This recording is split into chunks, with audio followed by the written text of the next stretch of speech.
Bill gates, bill Clinton వంటి ప్రముఖుల పర్యటన వల్ల ఏపీకి, కుప్పంకు, గ్రామాలకు జరిగిందేమీ లేదని కేంద్ర మాజీ మంత్రి, కాంగ్రెస్ పార్టీ సీనియర్ నాయకులు చింతామోహన్ తెలిపారు.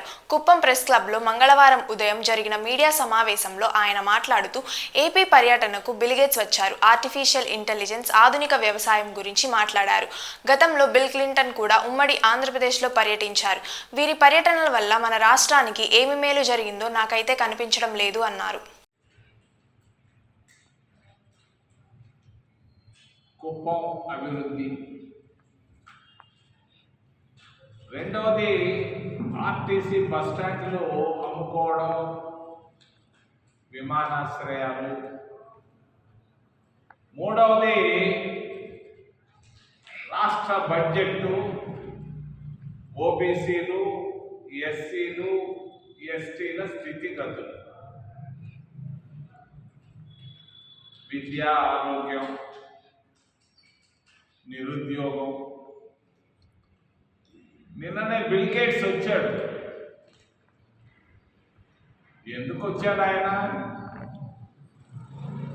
ఆర్టీజీఎస్ గురించి మాట్లాడేదానికి వచ్చాడు ఆయన.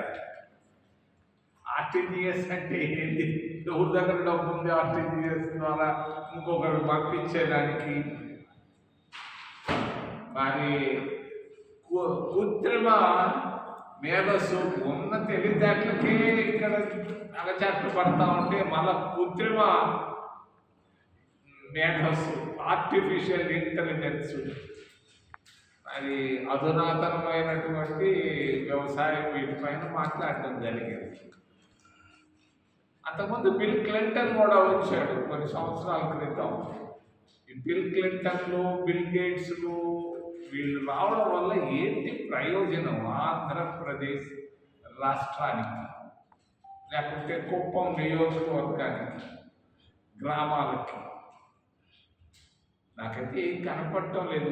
ఊరికే పేపర్లో ఇంత అక్షరాలు రాయించుకోవడం తప్ప బిల్ గేట్స్ వల్ల ఆంధ్రప్రదేశ్ రాష్ట్రానికి లాభం అనేది నాకు కనిపించటం లేదు. సున్నా. మరి కుప్పం అభివృద్ధి 30 సంవత్సరాలుగా చంద్రబాబు నాయుడు ఎమ్మెల్యేగా ఉన్నాడు. పొద్దున్నే 4 గంటలకు రైల్వే స్టేషన్కి వెళితే ఆయన సాధించినటువంటి అభివృద్ధి చక్కగా కంటికి కనిపిస్తూ ఉంటుంది. ఆ పుష్పులు మేము వేసిన రైలు 4 గంటల నుంచి 6 గంటల దాకా వందల సంఖ్యలో పక్క రాష్ట్రాలకు వెళ్ళి తిండి తిప్పలకి అది కడుపుకి వెళ్తా వస్తున్నారు. కనీసం ఈ 30 సంవత్సరాల్లో చంద్రబాబు నాయుడు కనీసం ఒక 30 మంది కన్నా ఉద్యోగాలు ఇప్పించాడా? నాకు అనుమానం ఉంది. ఉంటే మీరు ఎవరైనా చేతులు ఇచ్చినప్పుడు మా ఊళ్ళో ఇప్పించాడు, మా ఊళ్ళో కనీసం 30 మందికి ఉద్యోగాలన్నా ఇప్పించాడా? మంచి ఉద్యోగాలు, తుంటే పోయే ఉద్యోగం, చిమ్మే ఉద్యోగాలు, తుమ్మే కాకుండా ఏదైనా ఎవరికైనా పనికొచ్చే విధంగా 30 మంది కన్నా ప్రభుత్వంలో ఈ 30 సంవత్సరాల్లో సహాయం చేశాడా చంద్రబాబు నాయుడు? నేను సూటిగా అడుగుతున్నా. చంద్రబాబు నాయుడు గారిని ఆయన సొంత నియోజకవర్గం నుంచి 29 ఏళ్ళకి కాంగ్రెస్ పార్టీ ఆయన్ని ఎమ్మెల్యే చేసింది. కాంగ్రెస్ పార్టీయే చేసింది 29 ఏళ్ళకి. 30 ఏళ్ళకి ఆయన్ని మంత్రి చేసింది కాంగ్రెస్ పార్టీ. అవునా కాదా? 44 ఏళ్ళకి ఆయన్ని ముఖ్యమంత్రి చేసింది కాంగ్రెస్ పార్టీ. ఎన్టీ రామారావు గారు, నేనున్నాను పివి నరసింహారావు దగ్గర ఆ రోజు 1995 సెప్టెంబర్ 1వ తారీఖు నేనున్నాను ప్రధానమంత్రి గారి దగ్గర. మరి ఆ రోజు ఆయన ఎన్టీ రామారావు గారు ఫోన్లో అడిగాడు పివి నరసింహారావు గారిని. ఏమని అడిగాడు? నేను వృద్ధాప్యంలో ఉన్నాను, నేను ఒక కుర్చీ సంపాదించుకున్నాను, నేను చనిపోయేదాకా కుర్చీ నాకు ఇవ్వండి అని అడిగాడు. నేనున్నాను. కృష్ణకాంత్ గారు కూడా గవర్నర్గా ఆ రోజు 95లో ఆయన ఫోన్ చేసి చెప్పాడు. ఎవరికి? పివి నరసింహారావు గారికి. ఎన్టీ రామారావు గారిని కంటిన్యూ చేస్తే బాగుంటుంది అని అంటే కాదని పివి నరసింహారావు నాతో అన్నాడు. చంద్రబాబు బెటరు, ఆయన్నే ముఖ్యమంత్రి చేస్తాము అని చెప్తే ఆలోచించండి సార్ అంటే నేను ఆలోచిస్తా ఉన్నాను, ఆలోచించాను. చంద్రబాబునే ముఖ్యమంత్రి చేస్తాం, ఎన్టీ రామారావు వద్దు అని చెప్పి మరి 44 ఏళ్ల వయసులో ముఖ్యమంత్రిని చంద్రబాబు నాయుడిని చేసింది కాంగ్రెస్ పార్టీ, ఎమ్మెల్యే చేసింది కాంగ్రెస్ పార్టీ, మంత్రిని చేసింది కాంగ్రెస్ పార్టీ, ముఖ్యమంత్రిని చేసింది కాంగ్రెస్ పార్టీ. కాదని చెప్పాను చంద్రబాబు నాయుడిని నేను సూటిగా అడుగుతున్నా. ఈరోజు కాంగ్రెస్ పార్టీ వల్ల అభివృద్ధికి వచ్చినటువంటి ముఖ్యమంత్రి గారు మరి కాంగ్రెస్ పార్టీని తూర్పని పారేసిపోయి బీజేపీ సంఖ్యలో చేరిపోయాడు.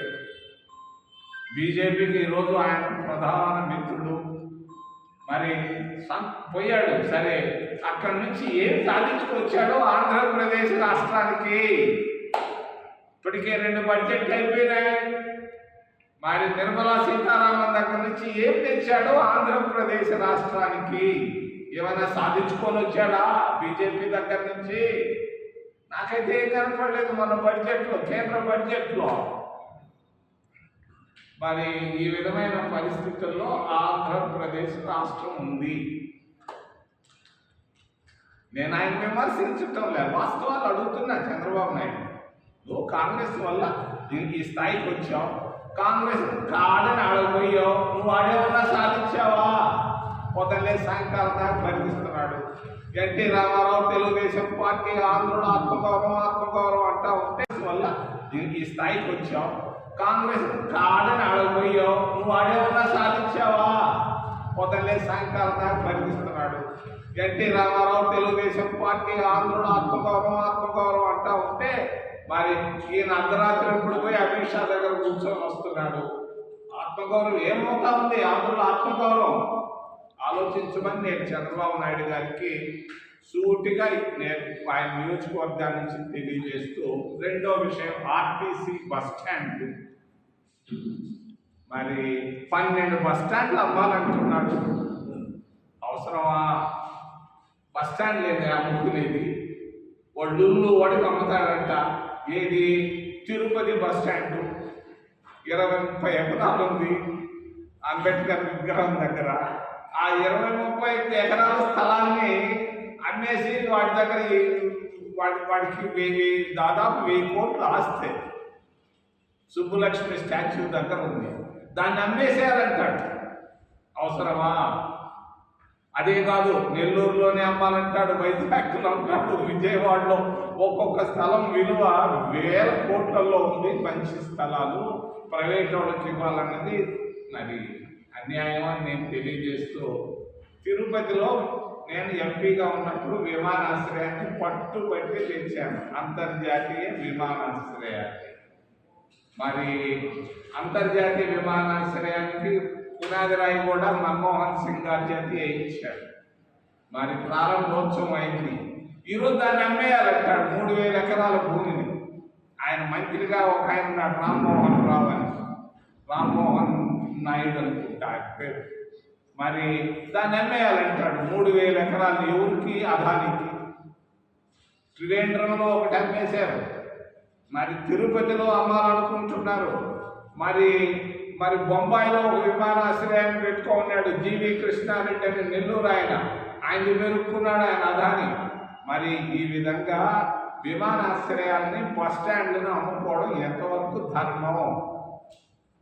నేను ఇంకోటి కూడా అడుగుతాను, కుప్పానికి విమానాశ్రయం అవసరమా? నేను అడుగుతాను. విమానాశ్రయాన్ని మొదలుపెట్టి ఎంతమంది ఎక్కగలరు? ఆయన రావచ్చు స్పెషల్ ఫ్లైట్లో, హెలికాప్టర్లో బదులు స్పెషల్ ఫ్లైట్లో రావచ్చు. దాని కొరక విమానాశ్రయానికి 1000 కోట్ల రూపాయలు కుప్పానికి ఖర్చు పెట్టడం ఎంతవరకు ధర్మం? మరి కాలేజీలు మొదలు పెట్టండి, దానికి ఉద్యోగాలు ఇప్పించండి. ప్రతి ఊర్లో ప్రతి ఇంట్లో ఒకరిద్దరు నిరుద్యోగులు ఉన్నారు, వాటికి ఉద్యోగాలు ఇప్పించవయ్యా. హాయిగా బతుకుంటారని పేరు చెప్పుకుంటారు. నిరుద్యోగ సమస్యకి ఏమన్నా చేశారా కుప్పానికి కానీ ఆంధ్రప్రదేశ్ రాష్ట్రానికి అని నేను సూటిగా ఆయన అడుగుతూ, మూడో అంశం బడ్జెట్. మన ఆంధ్రప్రదేశ్ బడ్జెట్లో ఓబీసీలకు ఏమి ఇచ్చాడు? ఓబీసీలు ఓట్లన్నీ ఎంచుకున్నాడు. ఓబీసీలే కదా గెలిపించింది. ఓబీసీలకు ఓబీసీ ఫైనాన్స్ కార్పొరేషన్ ఉంది. దానికి ఏమన్నా ఇచ్చాడా బడ్జెట్లో? సున్నా. ఓబీసీ బిడ్డలు చదువుకుంటా ఉన్నారు కాలేజీల్లో, వాళ్ళకి ఏమైనా మెస్ బిల్లులు ఇస్తున్నాడా? ఫుల్ మెస్ ఛార్జీలు కానీ స్కాలర్షిప్లు కానీ సరిపోయినంత ఇస్తున్నాడా? లేదు. 100 రూపాయలు కావాల్సి ఉంటే 30 రూపాయలు 20 రూపాయలు సర్దు పెడుతున్నాడు. తల్లిదండ్రులు డబ్బులు ఇవ్వలేకపోతున్నారు. వీళ్ళు కష్టాల్లో కన్నీటితో మరి ఆకలితో ఈరోజు ఓబీసీ విద్యార్థులు చదువుకుంటున్నారు. మరి అంతేకాదు ఎస్సీలు కూడా, ఎస్సీలు ఉన్న ఏరియా ఇది కూడా, ఎస్సీలకు ఏమన్నా ఎక్కడ ఇస్తున్నాడు? స్కాలర్షిప్లు స్టాలిన్ ఇస్తున్నాడు, సిద్ధరామయ్య ఇస్తున్నాడు. నువ్వెందుకు ఇలేవయ్యా? ఎవరు అడగాలింది? నేను చదువుకునే రోజుల్లో ఇందిరాగాంధీ దగ్గరికి 74వ సంవత్సరం 1974 ఏప్రిల్లో వెళ్ళి క్యూలో నిలబడి నేను స్కాలర్షిప్ని నేను ఎన్హాన్స్ ఎక్కువ చేసుకొని వచ్చాను. 75 రూపాయలని 150 రూపాయలు చేసుకున్నాం. ఫుల్ మెస్ ఛార్జీలు తీసుకున్నాం, పాకెట్ మనీ తీసుకున్నాం, ఫీజులు తీసుకున్నాం. ఈరోజు ఏది ఎక్కడ పోయింది? కాంగ్రెస్ ప్రభుత్వం ఉన్నప్పుడు ఉన్నటువంటి ఫుల్ మెస్ ఛార్జీలు, ఫీజు రియంబర్స్మెంట్లు ఎందుకు పోయినాయి? ఎందుకు ఆపేమో నేను అడుగుతున్నా. జగన్మోహన్ రెడ్డి గారిని కూడా అడుగుతున్నా.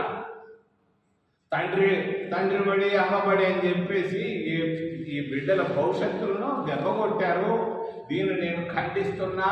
వెంటనే ఇప్పుడు కాకపోయినా సప్లిమెంటరీ బడ్జెట్లో అయినా చంద్రబాబు నాయుడు గారు పెట్టి ఓబీసీ విద్యార్థులకు, ఎస్సీ విద్యార్థులకు, ఎస్టీ విద్యార్థులకు ఫుల్ మెస్ ఛార్జీలు ఇవ్వాలని నేను డిమాండ్ చేస్తూ, రెండవది ఫైనాన్స్ కార్పొరేషన్.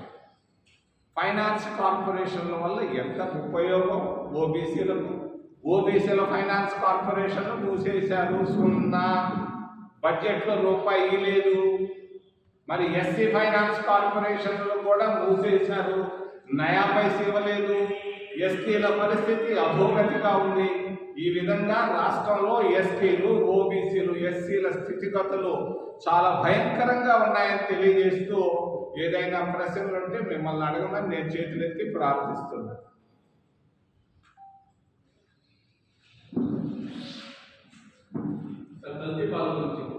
అయ్యా ఈ మధ్య కల్తీ పాలు కర్ణాటక కల్తీ మిల్క్ అది కల్తీ మిల్క్ కల్తీ చేయడం తప్పే. నాకు తెలియదు దాని గురించి. ఎక్కడ చేశారు?